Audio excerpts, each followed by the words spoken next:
నమస్తే. ఇవాల్టి వార్తలకు స్వాగతం. రేవంత్ రెడ్డి పరోక్షంగా బీజేపీ పార్టీకి సపోర్ట్ చేస్తూ కాంగ్రెస్ పార్టీని ఖతం చేస్తున్నాడు. రేవంత్ రెడ్డి సొంత జిల్లా Mahabubnagar parliament seat Revanth Reddy sitting Malkajgiri 2 సీట్లలో కావాలని కాంగ్రెస్ పార్టీని ఓడించాడు.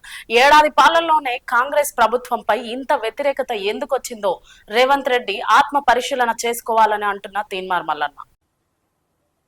మీ సొంత మహబూబ్ నగర్ జిల్లాలోనే మీ అభ్యర్థి ఓడిపోయిండు. మీరు సిట్టింగ్ ఎంపీగా ఉన్న మల్కాజ్గిరిలో ఒక సీట్ రాలే. ఇవాళ మీరు కరెక్ట్ గా పనిచేసినంటే 6 నెలల పాటు కరెక్ట్ గా కాంగ్రెస్ పార్టీ విధానాల కోసం పనిచేసినంటే ఆ 8 సీట్లు కూడా కాంగ్రెస్ పార్టీకి వస్తే ఇలా నరేంద్ర మోడీ ప్రభుత్వమే లేదు కేంద్రంలో. పరోక్షంగా మీరు సహకరించుకుంటా ఇవాళ కాంగ్రెస్ పార్టీని ఖతం చేసేటువంటి ఉద్దేశంతో మీరు ముందుకు పోతా ఉన్నారు. మీరు పొండి మీ విధానాలు కూడా అర్థమవుతా ఉన్నాయి.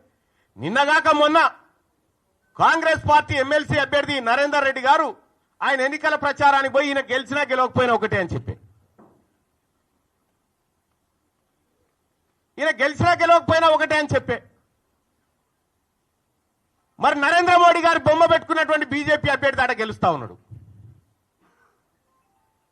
ఇంకో టీచర్ ఎమ్మెల్సీ ఎన్నికల్లో భారతీయ జనతా పార్టీ ఒక బీసీ బిడ్డకు టికెట్ ఇచ్చి ఫస్ట్ ప్రియారిటీలో టీచర్ ఎమ్మెల్సీ గెలిచి ఆ ఇంపాక్ట్ తోటి పట్టభద్రుల ఎమ్మెల్సీ ఎన్నికలు కూడా గెలుస్తా ఉంది.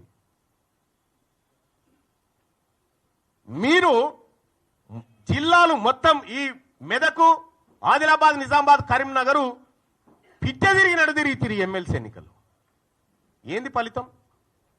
ఇవాళ ఎందుకు తారుమారైతా ఉంది? ఇవాళ ఏడాది లోపలనే కాంగ్రెస్ పార్టీ పైన, ప్రభుత్వం పైన ఇంత వ్యతిరేకత ఎందుకు వస్తా ఉంది? ఆత్మ పరిశీలన చేసుకోవాలి కదా ఇది.